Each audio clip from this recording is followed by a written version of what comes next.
बोलता था जब मैं आऊँगा तेरे लिए सब कुछ लाऊंगा और तेरी शादी होगी बहुत अच्छे से मैं करूँगा। अभी तो कुछ भी नहीं होगा। आपका भाई उधर उसकी डेथ हो गई है, इसलिए हमें उधर हम गए भी नहीं है। हमें क्या पता उसकी कब्र कैसी है कैसी नहीं है। Brother's promise made 40 years ago unfulfilled. A family torn by grief carrying a wound that never healed. This is the story of Rifleman Mohammad Younis, the eldest son of this house, who left to serve his country but never returned. Rifleman Mohammad Younis joined the army in his 20s, a moment of pride for his family. But that pride turned into heartbreak within months. Posted to Sri Lanka as part of the Indian peacekeeping force, he lost his life in a fierce encounter with the LTTE. हमारा भाई था, जब वो नौकर हुआ था हम बहुत खुशी हुई थी। उसके बाद 8 महीने के बाद रंगोटी काट कर आए, हमें विचार लेके गए हैं, चूड़ियाँ लेके दी हैं। हम बहुत खुश हुए, हम छोटे थे। और उसके बाद हमने उसके बाद वो चले गए, हमने उसका चेहरा भी नहीं देखा है। अभी हम उसको देख देख के जी रहे हैं। हमारे पापा जी भी बोलते थे कि आपका भाई उधर उसकी डेथ हो गई है, इसलिए हमें उधर हम गए भी नहीं है। हमें क्या पता उसकी कब्र कैसी है कैसी नहीं है। इधर घाट पे देते तो हम देखते थे, भाई उसके चेहरा देख लेते, हम फिर भी जीते थे। The family never saw his body. They were told he was buried in Sri Lanka, but don't know where. Decades have passed. All their questions have remained unanswered. His father died without ever knowing where his son lay. Sir बड़ा भाई था, वो ही था करने वाला, तो वो तो डेथ हो गई श्रीलंका में। तो ऐसे ही कर रहे हैं, बेकारी ज़िंदगी है सर। तो 40 साल हो गए हैं। अभी उनकी जो डेड बॉडी भी नहीं मिली थी हमें, वो भी उधर ही दफना दी थी। पता नहीं कहाँ दफनाई कहाँ नहीं, हमें तो देखे ही नहीं है, नहीं जा सके तो वहाँ पहुँच ही नहीं सके सर। तो हमारे वालिद साहब भी, उनकी भी डेथ हो गई, तो मुश्किल से ज़िंदगी गुजर रही है।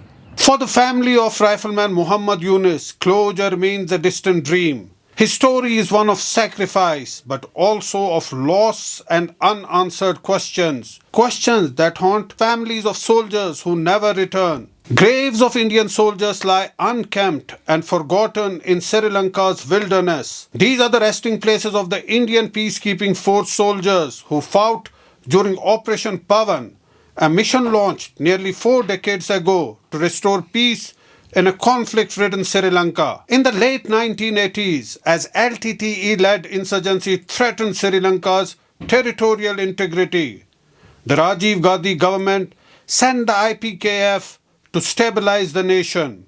From 1987 to 1990, nearly 1 lakh troops were deployed under the mission. India suffered 1,171 fatalities and 3,500 injuries, paying a heavy price in this foreign land. Among the fallen was Taj Muhammad of Jammu and Kashmir Light Infantry, whose grave now lies in despair at Trincomalee Cemetery. Back home in Poonch, his family treasures an old faded photograph, their only memento of the brave soldier. They dream of one day visiting his grave to pay their respects. आज से पहले 20 साल पहले हमने कोशिश की थी वहाँ जाने के लिए, कि वहाँ जाके उनकी कब्र देखें क्या है क्या नहीं है, लेकिन गवर्नमेंट ने तवज्जो नहीं दी।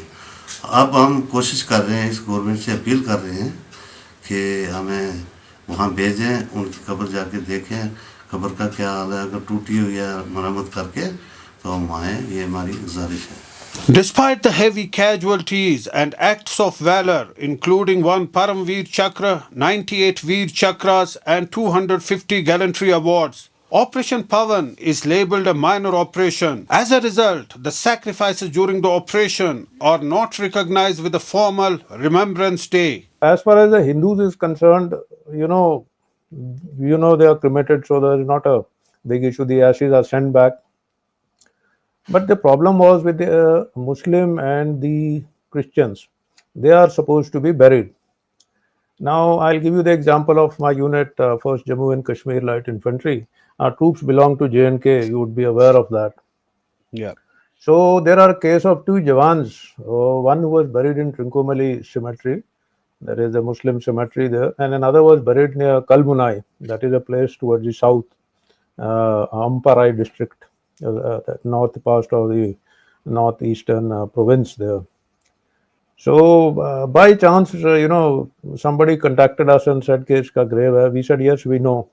So I said, "Please send us some videos," and also he sent us the video, and we found it was in bad shape. They were all jungle all around. The stone was intact. You can read the name of the person who has died, Mohammad Taj. He died on 31 Jan 1989. He has died in an ambush by the LTTE a few kilometers out of Trincomalee town. A few years ago, a group of Operation Pawan veterans returned to Sri Lanka, retracing their steps through battlefields and visiting the graves of their comrades. Their mission to ensure that the sacrifices of 1,171 fallen soldiers are not forgotten. Veterans have written to successive army chiefs seeking a formal commemoration day. They argue that if 530 martyrs of the Kargil war are honored, why not the far larger toll of Operation Pawan? As far as the commemoration is concerned, there's nothing being done by any organization as such. These letters have been written, but at our own level, we have made a small organization in Delhi, and we are trying to make some endeavor of at least do some wreathing at the National War Memorial, where we invite the Veer martyrs. That's a very small scale, but nothing at the national level as such. In a striking irony, while India denies its IPKF martyrs a formal day of commemoration, Sri Lanka honors their sacrifice. In Colombo, a magnificent war memorial pays homage to the IPKF soldiers, with wreath-laying ceremonies held twice a year. It's a poignant reminder of Operation Pawan and the sacrifices of its soldiers that continue to fade into obscurity. The families of the fallen soldiers and the veterans are only hoping that one day their contributions will get the respect and recognition that they deserve. In Srinagar, Zafar Iqbal for Mojo Story.